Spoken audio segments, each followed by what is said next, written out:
My mom always said that Gary was the best thing that ever happened to our family. And for a long time, I believed her. I was 11 years old when she first brought him home. I remember that evening so clearly, even now. The kitchen smelled like the rosemary chicken she always made when she was trying to impress someone. She'd set the table with the good plates, the cream-colored ones with the tiny blue flowers around the rim that we only ever used on Thanksgiving and Christmas. I noticed that immediately. The good plates on a Tuesday. "This is Gary," she said. And she had this look on her face that I hadn't seen in years. Not since before my dad left. This soft, lit-up kind of look, like something inside her had finally been turned back on after a very long time in the dark. Gary shook my hand. He didn't do that awkward thing adults sometimes do with kids, where they crouch down and talk in a slow, overly cheerful voice like you're a golden retriever learning a new trick. He just shook my hand, firm and normal, like I was a person, like I mattered. "I've heard a lot about you, Mia," he said. "Your mom talks about you constantly. I feel like I already know you." I didn't say much that night. I sat across from him and ate my rosemary chicken and watched him the way only a quiet kid knows how to watch, carefully, without appearing to. I was looking for something wrong, some crack in the surface, because my mom had dated a couple of men after my dad, and there had always been something. A sharpness in the eyes, an impatience when he thought no one was looking. A way of talking to my mom that made her shrink just slightly, like a plant getting not quite enough sunlight. But Gary didn't have any of that. Or at least I didn't see it. He laughed at his own jokes before he finished telling them, which sounds annoying but was actually kind of endearing. He helped clear the dishes without being asked. When my mom mentioned that the kitchen faucet had been dripping for 3 weeks, he didn't make a face or change the subject. He just said, "I'll take a look at it Saturday." And then on Saturday, he actually showed up with a toolbox and fixed it. I watched him from the hallway, sitting cross-legged on the floor with a book open in my lap that I wasn't really reading, and I thought, maybe this one is different. Over the next 2 years, he became a constant, a reliable, steady, unremarkable constant. And I mean that in the best possible way. He was just there. Saturday morning pancakes, driving me to school when Mom had early shifts at the hospital, sitting in the 3rd row at my middle school spring concert, even though I was only in the back of the choir and you could barely pick out my voice from the group. He was there. When I was 13, they got married. It was a small ceremony, just family and close friends, in the backyard of my Aunt Donna's house in Connecticut. Mom wore a pale gold dress and cried happy tears. I was her maid of honor, which felt both grown-up and slightly ridiculous. But I carried my little bouquet of white flowers seriously, because she deserved that from me. I wanted her to be happy. After everything she'd been through, the divorce, the years of holding us together on one income, the nights, I heard her crying quietly behind her closed bedroom door thinking, I was asleep. She deserved every single bit of this happiness. Gary cried at the altar when he saw her. I hadn't expected that. It made something in my chest loosen. I was his stepdaughter. He never called me that. He just called me Mia, or sometimes Kid, which I secretly liked even when I pretended to roll my eyes at it. He never tried to replace my dad, never overstepped in that direction. He didn't push affection on me. He let me come to him on my own terms, and gradually, slowly, I did. By the time I was 15, our house had a rhythm to it. Mom worked long shifts at the hospital. She's a charge nurse, which means her hours were brutal and unpredictable. But she loved the work, and we needed the income. Gary worked from home, some kind of IT consulting that I never fully understood, which meant he was often in the house during the day. He had a home office in what used to be the spare room, and he kept to himself mostly. Door closed, conference calls, the low murmur of his voice through the wall. Our house was a 3-bedroom, colonial on a quiet street in a suburb that was neither exciting nor terrible, just ordinary. Oak tree in the front yard, neighbors who waved but didn't pry, the kind of street where kids used to ride bikes but mostly didn't anymore. My bedroom was at the end of the hall, past the bathroom, past my mom and Gary's room. I decorated it slowly over the years, fairy lights along the top of the window, a corkboard above my desk covered in photos and concert ticket stubs and things I'd torn from magazines. It was mine. It felt completely, utterly mine. I trusted Gary. I trusted him the way you trust the floor beneath. Your feet, and without thinking about it, without questioning it. He was just there, solid and expected. and I never once imagined that the floor could disappear. That was the most dangerous part. Not him. Me, my certainty, my comfort, my complete and total lack of fear. It started so small that I almost convinced myself I was imagining it. That's the thing nobody tells you about when something is wrong. It doesn't announce itself. It doesn't arrive with warning sirens and flashing lights. It creeps. It slides in quietly, disguised as normal, wearing the face of something familiar. And because it looks familiar, because it feels familiar, you let it in. You hold the door open for it yourself. The first thing I noticed was the way he started looking at me. I was 15, almost 16. It was a regular Wednesday evening in late October.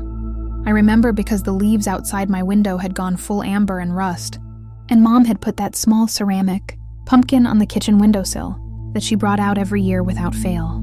I'd just come home from school, dropped my backpack by the door the way I always did, and gone to the fridge for the orange juice. Gary was at the kitchen table with his laptop working. Normal. Completely normal. But when I turned around from the fridge, glass in hand, I caught him looking at me. Not at his screen, at me. And when our eyes met, he didn't look away immediately the way you do when someone catches you staring. He held it for just one beat too long before, dropping his gaze back to the laptop and saying, casually, "Good day?" "Fine," I said. I drank my orange juice. I went upstairs. I sat on my bed and stared at the wall and told myself it was nothing. I was 15 and oversensitive and going through things hormonally and reading into a completely innocent glance from my perfectly normal stepfather. I told myself that so firmly that I almost believed it. But my stomach didn't get the message. My stomach stayed tense and knotted in a way I couldn't explain and didn't want to examine. A few weeks later, he started commenting on my appearance. Again, so small, so seemingly innocent. The kind of thing that, if I had repeated it to anyone, they would have looked at me blankly and said, "So what?" "You're getting tall," he said one morning at breakfast, looking up from his coffee. "You look nice today," he said another time. When I came downstairs in jeans and a regular school sweatshirt, just jeans and a sweatshirt, nothing I hadn't worn 100 times before, once. And this one made the back of my neck prickle in a way I still remember viscerally, he said. "You look more like a woman every day. Mia, less like a little girl." He said it lightly, conversationally, like it was a compliment, like it was the most natural thing in the world. I was standing in the hallway with my backpack on, about to leave for school. I laughed awkwardly, the way you do when you don't know what else to do with your face, and I walked out the door, and I didn't look back. But on the walk to the bus stop in the cold November air, I felt something shift inside me. Something very quiet and very deep, like tectonic plates, rearranging themselves underground, invisible from the surface, but real. Unmistakably real. I started changing my behavior without consciously deciding to. I stopped coming downstairs in my pajamas in the mornings, even though I'd done that my whole life without a second thought. I started getting fully dressed before leaving my room. I started closing my bedroom door more. Before, I'd often leave it halfway open just out of habit. Now I pushed it shut. Not locked, just shut. I told myself these were just new habits. Maturity. Growing up. I didn't admit to myself, not yet, that they were defensive. The thing about Gary that made it so hard to name was that he never did anything overtly wrong. He was still helpful. Still polite. Still the same man who fixed the faucet and drove me to school and sat in the third row at the spring concert. In front of my mother, he was completely, perfectly normal. Warm, attentive to her, the loving husband she deserved. It was only in the small private moments, the ones that lasted 3 seconds and left no evidence, that something else flickered through. Then came the boundaries. He started finding reasons to be physically closer than necessary. Standing next to me at the kitchen counter when there was plenty of space. Sitting close on the couch when the whole sofa was available. Once, when I was doing homework at the kitchen table, he came to look at something on my laptop. Something I'd asked a completely innocent question about, I don't even remember what. And he leaned over my shoulder to look at the screen, and I felt his hand rest on the back of my chair, just inches from my shoulder, and I felt his breath near my hair, and every single muscle in my body went rigid. I stopped asking him questions after that. I started doing all my homework in my room, door closed. Mom noticed none of this because Mom was exhausted. I want to say that clearly and without blame. She was working double shifts through November because 2 of her colleagues were on medical leave, and when she came home she was hollowed out with tiredness, barely able to eat dinner before falling asleep on the couch. She was surviving her own battle. She wasn't equipped to see mine, especially since I hadn't fully admitted to myself yet that there was one. The worst moment during those weeks, the one that shattered the last of my self-doubt and made me finally acknowledge what I'd been trying not to know, happened on a Friday night. Mom was at work, a late shift, home by midnight. I was in my room with my door closed, earbuds in, working on a history essay. Normal Friday night. Safe Friday night. I felt rather than heard the footsteps stop outside my door. I pulled one earbud out. Listened. Silence. Then slowly the door handle moved. I sat absolutely still. My hands had gone cold. The cursor on my laptop blinked at me, waiting. The door opened 4 inches. Maybe 5. Enough for him to look in. I was sitting at my desk with my back half turned and I didn't turn around. I kept my eyes on my screen.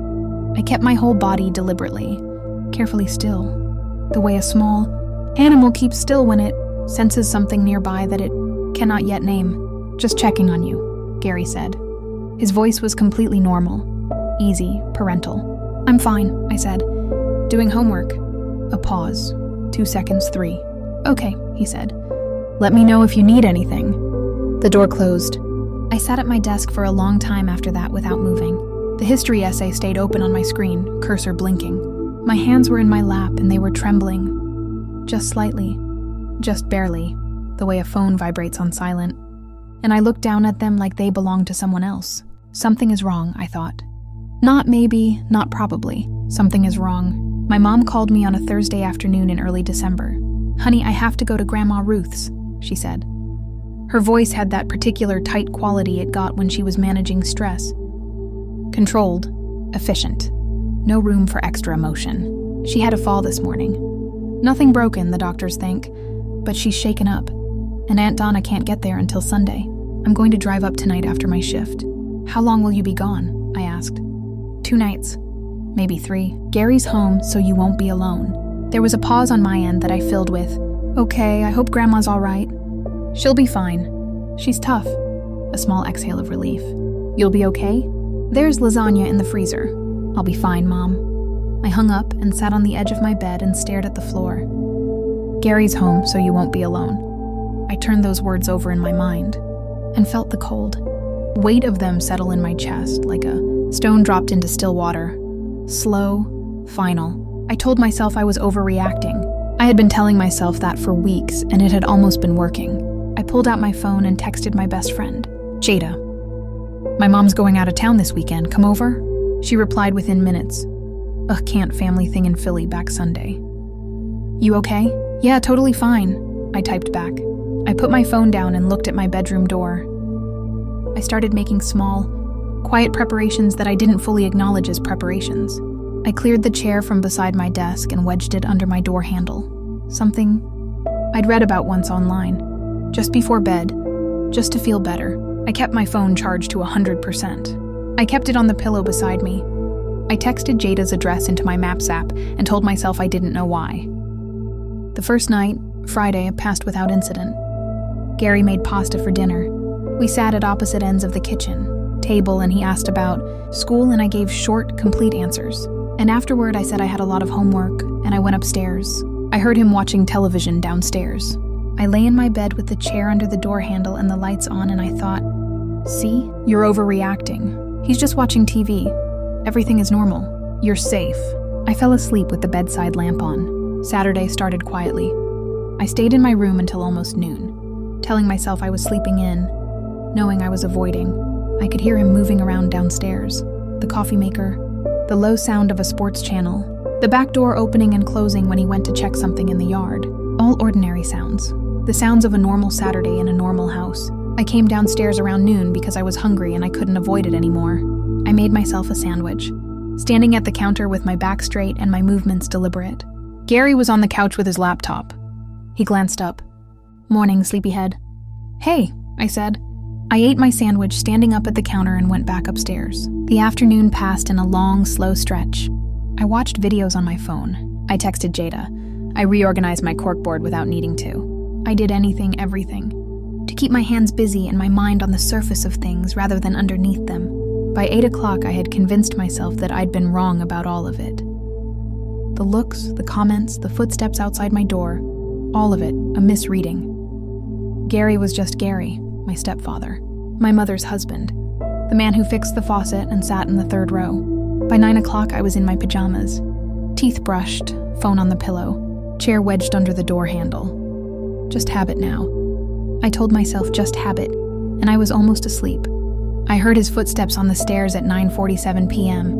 I know the exact time because I looked at my phone when I heard them. The way you instinctively check the clock when something startles you awake. 9:47 p.m., the screen said, and the footsteps came down the hallway, past the bathroom, past the master bedroom, and stopped outside my door. I stopped breathing. I lay completely still under my covers, phone in hand, eyes open, staring at the ceiling. The way a person freezes not from calm but from the ancient, animal knowledge that stillness is survival. The handle moved. The door pushed against the chair and stopped. A pause, 4 seconds, 5, an eternity. Then his voice low and casual, as though this were nothing, when as though a grown man testing a teenage girl's door handle at 10 o'clock at night were the most ordinary thing in the world. Mia, you awake? My heart was slamming so hard I was certain he could hear it through the door. My throat had closed entirely. My hands, both of them, the one holding my phone and the one pressed flat against the mattress, were shaking with a fine, constant tremor that I couldn't stop. Do not answer, something in me said. Not a thought, deeper than a thought. An instinct, the oldest, most honest part of me speaking in a language that needed no words. I did not answer. Another pause, longer this time. Mia, his voice had changed, just slightly, just barely. The casual ease scraped thin at the edges. I saw your light was on, just checking in. My light was not on. I had turned it off 20 minutes ago. That one detail cracked through my paralysis like a stone through ice. He had not seen my light. He had come to my door. He had tried the handle. And now he was lying, casually and without effort. The way people lie when they've practiced it, when it costs them nothing, when they've decided that your reality is theirs to rewrite. Something in me shifted from fear into something harder and colder and more focused. Not bravery. I don't want to call it that because it didn't feel brave. It felt like pure survival instinct overriding everything else. The way your body pulls your hand from a flame before your brain has even registered the heat.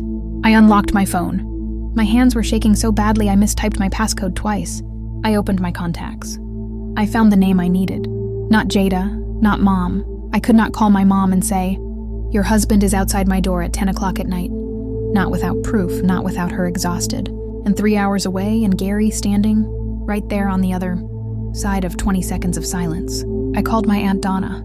She picked up on the second ring. "Mia, honey, it's late." "Aunt Donna." My voice came out in a whisper so tight it barely sounded like me. "I need you to stay on the phone with me right now, please, just please stay on." A beat. Then her voice changed entirely. "I'm here. I'm right here. Talk to me." Outside my door, I heard Gary shift his weight. The floorboard creaked. "Mia." His voice was quieter now. Something had left it. The pretense of parental concern, the casual lightness. What remained was flatter and more deliberate. "Open the door. I'm on the phone with Aunt Donna," I said loudly, clearly, so he could hear every word. "She can hear everything." The silence that followed was different from all the other silences that night. It had a texture to it, dense, recalibrating. "Aunt Donna," I said, still loud, still clear, "I'm going to need you to call my mom right now. Tell her to call me. Tell her to call me right now." "Already on it, baby," Donna said, and I could hear her moving, hear the urgency that had entered her voice, and it almost undid me. The relief of being believed without having to explain, without having to convince, without having to prove. The footsteps moved away from my door, down the hallway, down the stairs. I lay in the dark and I did not move, and I held the phone against my ear and I listened to Aunt Donna's breathing on the other end of the line, and I counted the seconds the way you count between lightning and thunder, trying to measure how far away the danger is. My mother called 11 minutes later. Her voice was sharp and frightened and fully awake in the way that mothers get when something is wrong with their child. It's a frequency that cuts through everything else. "Mia, tell me what happened." And I did. I told her everything. Not just that night, everything. The looks, the comments. "You look more like a woman every day." The hand on the back of my chair. The footsteps outside my door on that Friday weeks ago. Every small, dismissed, minimized moment that I had spent weeks convincing myself was nothing. I said it all, every word, into the phone in the dark with the chair, wedged under the door, handle and my whole body still trembling. She listened without interrupting. When I finished, she said, "Don't open that door for any reason. I'm coming home right now." She drove 3 hours in the middle of the night. I lay in the dark, and I held the phone, and I did not sleep, and I did not open the door. And somewhere downstairs, Gary moved around in the house that suddenly, completely was no longer safe. And I breathed, slowly, in and out. And I held myself together with both hands. I had not been rescued. I had rescued myself. That was the only thought that kept me from shattering completely. That I had done something. I had not frozen into silence. I had picked up the phone. I had said the words out loud. I had refused to let him rewrite what was happening into something I would feel foolish for reporting. I had spoken, and speaking had been everything. My mother arrived at 2:14 in the morning. I know because I watched every minute pass on my phone screen, lying in the dark, listening to the house. I heard her key in the lock. I heard her voice downstairs, low, controlled, the way she sounded at work when something was serious. I heard Gary's voice respond, and then I heard nothing for a long time. And then I heard her footsteps on the stairs, quick and certain, and her knock on my door 3 times. Her specific knock, the one she'd done my whole life. And I pulled the chair away and opened the door, and she was standing there still in her coat, her car keys in her hand, and the look on her face broke something open inside me that I hadn't known was waiting. She held me for a long time without saying anything. That was the beginning. Gary was gone from the house within 48 hours. I won't walk through every detail of what followed. The conversations, the accusations, his denials, the carefully constructed version of events he offered that made everything sound like a misunderstanding. A sensitive teenager, an overreaction, he was smooth about it.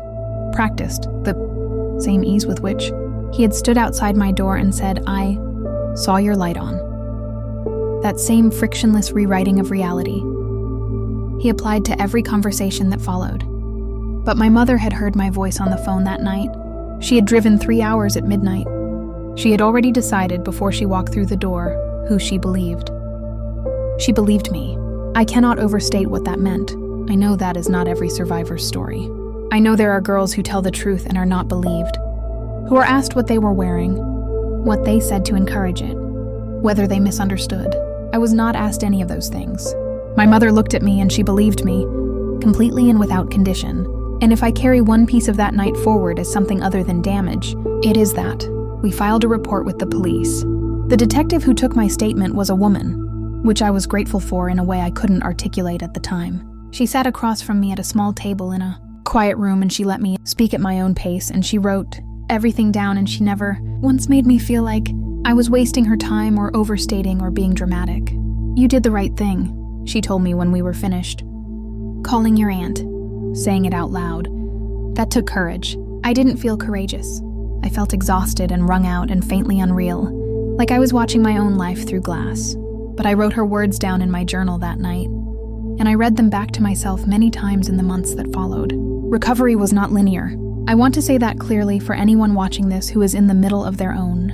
There were weeks where I felt almost normal, followed by days where I couldn't be in a room, alone with any adult man without my heart rate spiking.